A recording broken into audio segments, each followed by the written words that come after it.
lihat-lihat YouTube. Saya kan sebagai masyarakat awam pengen nanya kan gitu. Di media sosial itu lagi viral banyak perdebatan bahwa habaib di Indonesia secara ilmiah katanya nggak terbukti. Pandangan Habib itu seperti apa? Pandangan anak bahwasanya habaib di Indonesia Ya, secara ilmiah ya. tidak terbukti. Tidak terbukti. Ini ramai kemarin saya lihat di YouTube gitu kan. Oke. Itu kemarin Ana sempat bahas juga kan tentang itu. Yakni itu ada pernyataan kiai dari Banten itu siapa namanya? Imaduddin atau siapa namanya? Ya. Lupa namanya. Dia merujuk kepada kitabnya Al-Imam Fakhrul Razi, nama kitabnya Asy-Syajarah Al-Mubarakah, yang mengatakan di situ sampai hanya dari Sayyidina Ahmad, di sini Ahmad, ya Alwi bin Ubaidillah bin Ahmad Al-Muhajir. Jadi Ahmad Al-Muhajir ini nggak punya anak yang bernama Ubaidillah, gitu. Betul. Cukup sampai di situ, katanya seperti itu. Sekarang begini aja, kita semua Ahlus Sunnah wal Jamaah, apalagi NU, mengakui nggak kalau Wali Songo itu adalah habaib? Mengakui. Mengakui kan? Iya, mengakui. Mengakui kan? Mengakui. Kalau Wali Songo itu adalah habaib. Nah, berarti kalau kita mengakui Wali Songo habaib, kalau mau pakai atas dasar tadi, Iya. atas dasar pernyataan tadi, berarti secara tidak langsung orang yang berkata itu tidak mengakui bahwasanya Wali Songo itu adalah habaib. Betul. Kenapa?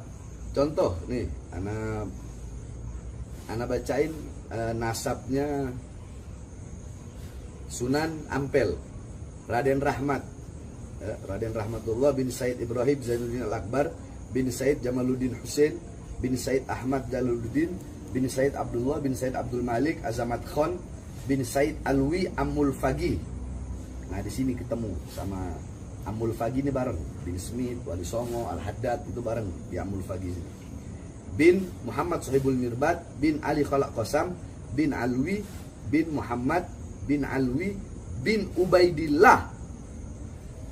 Ini ada Ubaidillahnya. Iya. Bin Ubaidillah bin Ahmad Al-Muhajir. Berarti kalau itu kiai bilang Imam Ahmad Al-Muhajir nggak punya anak bernama Ubaidillah, berarti Wali Songo bukan habaib dong. Iya. Menurut dia berarti. Iya. Kan begitu. Begitu aja, jadi nggak perlu ribet-ribet. Kami mengakui, Ana mengakui, Robito mengakui, Rangga Batul Asyraf mengakui, kita semua mengakui Wali Songo itu habaib dari jalur Amul Fagi. Makanya dinamakan Alawiyin. Kenapa? Karena nisbatnya Alwi bin Ubaidillah. Alwi bin Ubaidillah bin Ahmad Al-Muhajir. Tapi si kiai ini bilang bahwasanya Ahmad Al-Muhajir nggak punya anak yang bernama Ubaidillah. Nah, berarti Wali Songo bukan habaib dong menurut dia kalau begitu. Kalau dia membantah itu berarti Habib Lutfi bin Yahya udah bilang Wali Songo itu habaib. Habib Rizik udah bilang Wali Songo itu habaib. Dan bahkan ulama-ulama terdahulu mengatakan Wali Songo itu habaib.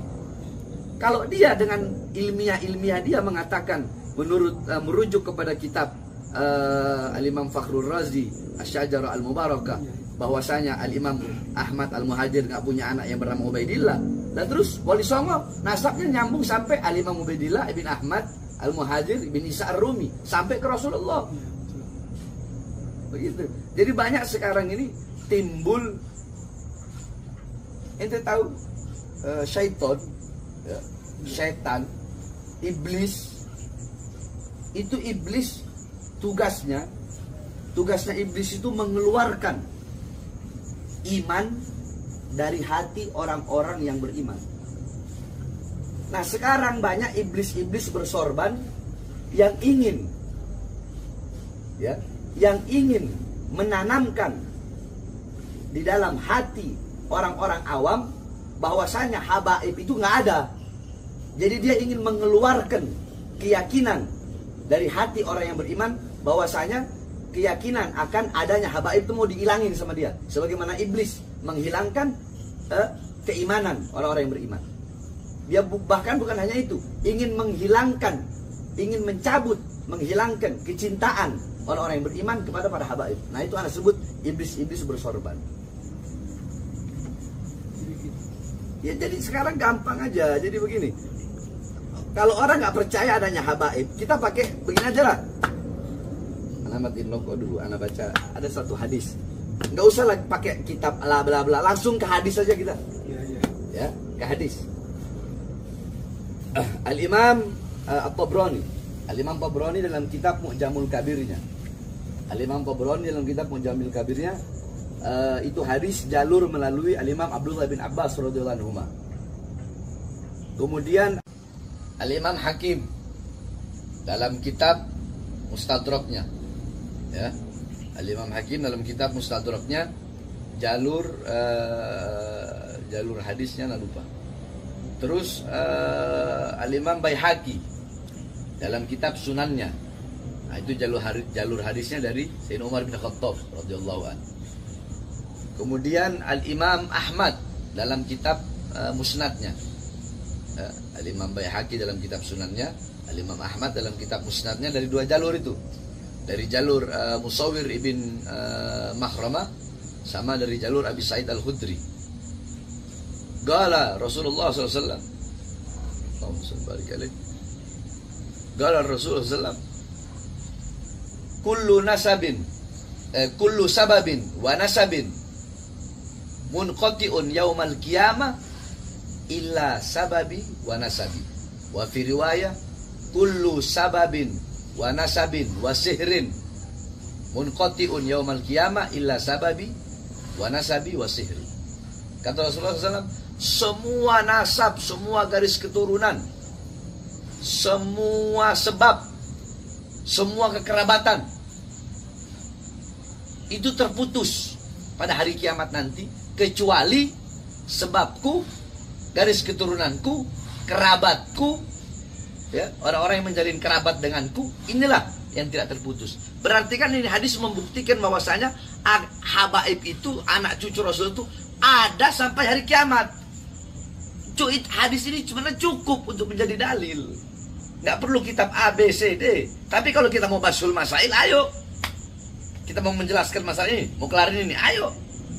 Bahkan sampai-sampai Al-Imam Ibnu Katsir radhiyallahu anhu, beliau berkata fi dzikri khasais nasab Rasul sallallahu alaihi wasallam, yakni anna kulla nasabin wa sababin wa sihrin yanqati'u naf'uhu wa barruhu yaumal qiyamah. Kata Ibnu Katsir, semua salah satu daripada keutamaan, dan salah satu dari kekhususan keutamaan garis keturunan Rasulullah SAW, kata beliau, adalah bahwasanya nanti pada hari kiamat itu semua garis keturunan, semua kekerabatan itu nanti yanqati, terputus. Apa yang terputus? Manfaatnya, kebaikannya. Nggak ada manfaatnya, nggak ada gunanya, nggak ada kebaikannya, kecuali sebabnya Rasulullah, nasabnya Rasulullah, garis keturunan Rasulullah, dan kekerabatan yang bersambung dengan Rasulullah SAW. Ini yang ngomong Ibnu Katsir.